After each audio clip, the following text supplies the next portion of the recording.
March Madness is here, meaning we now get to enjoy some of the highest stakes and passionate basketball there is. Many pro fans, like myself, look forward to this tournament as a showcase for the future guys set to get drafted into the NBA. Obviously, the names like Cooper Flagg, VJ Edgecombe, and Trey Johnson are the ones we have been conditioned to be most excited about. But what about the guys who don't have multi-million-dollar deals already waiting for them? The guys who could be playing their final televised game. The seniors who have grinded all 4 years to become some of the very best in the country, but for one reason or another don't have their names on most, if not any, NBA draft boards. These are the guys I am really excited to watch. The ones playing for the right to even have basketball careers. Today I wanted to give you guys 5 names to keep an eye on this March Madness. These 5 guys may not be names that jump out at you, but they are definitely players who are going to have a profound impact on how this tournament plays out, and they very well may be some of the best undrafted future NBA players in the league.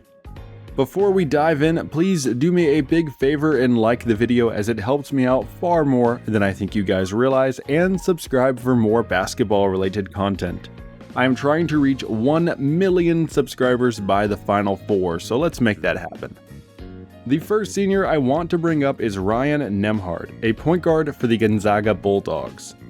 If that last name rings a bell, it is because his older brother Andrew currently plays in the NBA with the Indiana Pacers. This means Ryan has a last name to live up to, and I believe he achieved this in 2025. This year, he led the entire NCAA Division I in assists per game at an astonishing 9.8, as he was crucial to their team, orchestrating them through a 25-8 overall record, winning the West Coast Conference Championship in the process. Beyond just passing though, Ryan showcased a pro-caliber ball handle and shot creation ability, especially inside the arc, but he also proved he could hit the long ball, nailing a career-high 39% of his deep shots this year.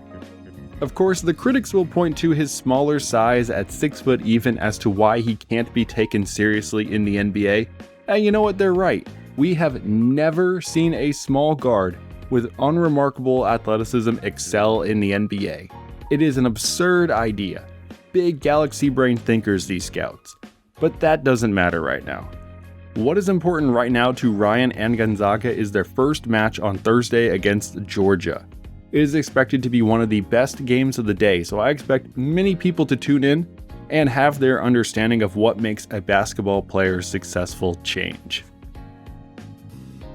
Another NCAA leader who NBA scouts have shown very little interest in is senior Hayden Gray from UC San Diego. Gray is a great story. Out of high school, he was not a highly sought-after player, which is why he wound up at Division II Azusa Pacific. But after his sophomore year, he decided to take the risk and transfer up to the D1 level with the mid-major UC San Diego team. During his senior year, he was instrumental in them going 30-4 overall, winning the Big West Championship.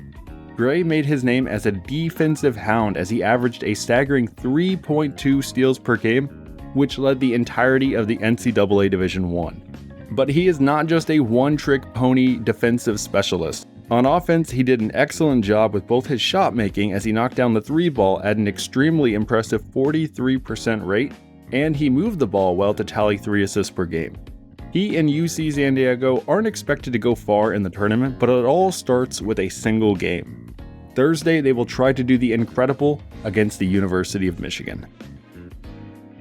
The next guy I wanted to bring up is the best scorer in this bunch of 5. Jacob Ognjatovic is a senior power forward with the Lipscomb Bisons. This year, Jacob and Lipscomb powered their way through a 25-9 overall record, winning the ASUN championship. Jacob led the team in scoring and rebounding at 20 and 8 per game, doing most of his damage primarily as a post scorer, but scored plenty off the dribble and beyond the arc.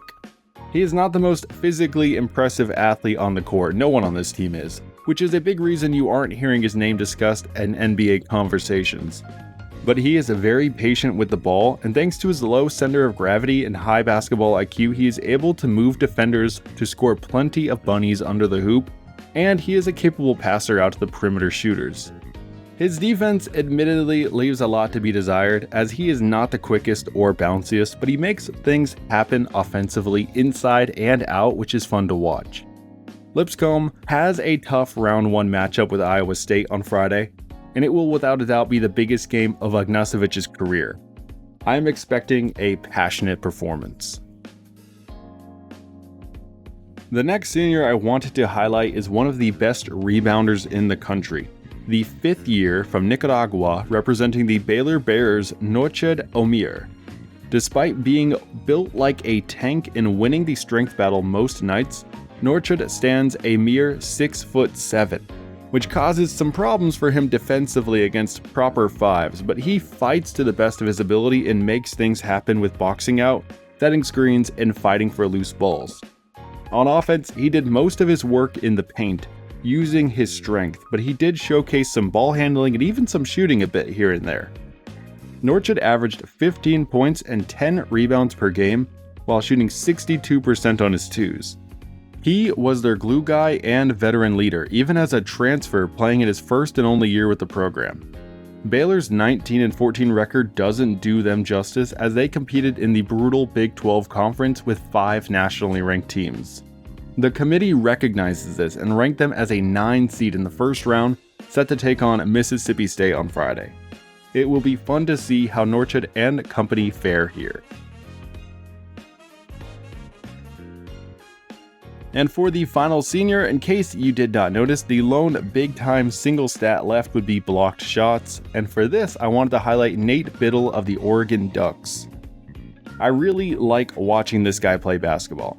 Biddle is a true 7-footer who obviously protects the rim about as well as it gets, managing an amazing 2.2 blocks per game.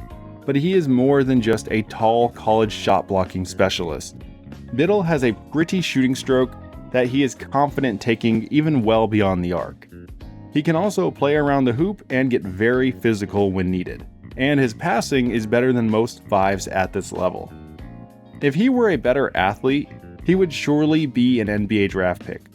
But honestly, that may not matter in the long run, as we have seen a massive rise in bigs who excel at the finer skills of basketball as opposed to being high-flying acrobats Americans think they want. Biddle and the Ducks had a 24-9 record this year and will be taking on Liberty in round 1 on Friday. It should be a fun match to watch.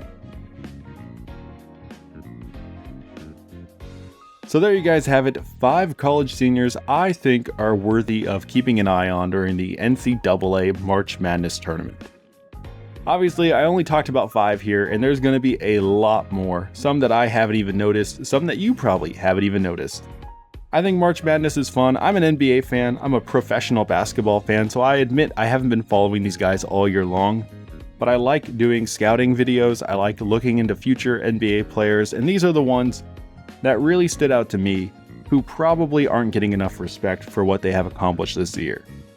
Please like the video if you have not already, comment your thoughts down below on the ones I talked about or some other guys you think are worth checking in on, and subscribe of course for more basketball related content.